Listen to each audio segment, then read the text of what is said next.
and welcome to my review of literature for the use of exercise to improve gait in people with Parkinson's disease.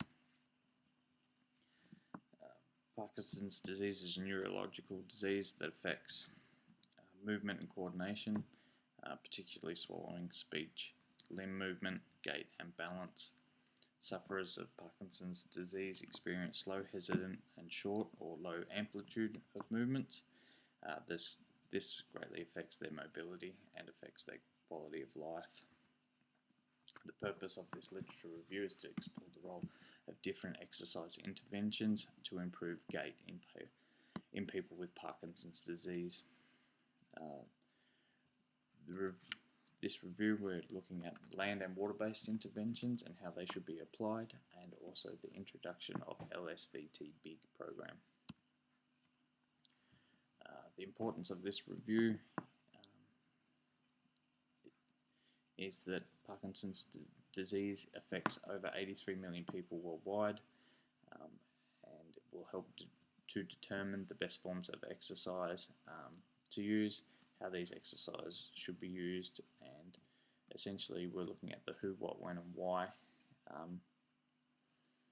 for Parkinson's disease, and how we can develop best practices to help assist improvement in gait and mobility. The databases I used was Discover It and the Gold Coast University Hospital Medical Library.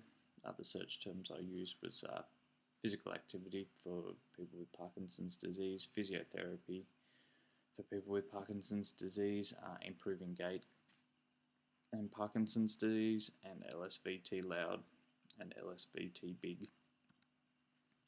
The findings: physical exercise has been found to have a positive effect on gait in people with Parkinson's disease. Both land and water-based programs were successful. However, it was shown that water-based programs offer no significant improvement over land-based, thus because both were successful, personal preference becomes important to help to keep patients motivated and interested in their therapy sessions. LSVT Big is a program that's based on the principles of LSVT Loud, which has level 1 based evidence, and essentially it targets the amplitude of movement.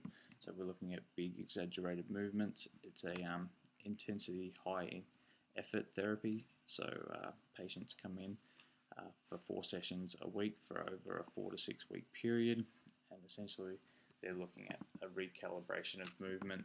So all movements are big and exaggerated to help maintain a normal gait and mobility. Several studies have shown LSVT Big to be successful, improving movement and coordination up to a level 5, which is the minimum based for a clinical outcome. All of the studies conclude that physical activity programs improve the overall well-being and physical ability with people with Parkinson's disease. However, the development of specific training protocols is ill-defined, such as land versus water. As water doesn't offer a particular advantage over land-based, should it be excluded? That would depend on the individual and their interests. The introduction of LSVT Big may be pivotal in simplifying treatment of improving gait for people with Parkinson's disease, as it allows for a single focus on amplitude of movement rather than what specific movements must be done.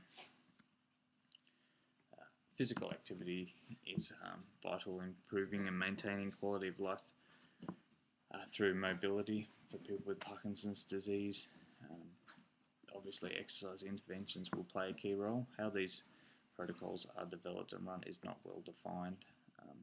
With LSVT Big and Loud programs in conjunction with traditional exercise, this may offer the best solution. Thank you.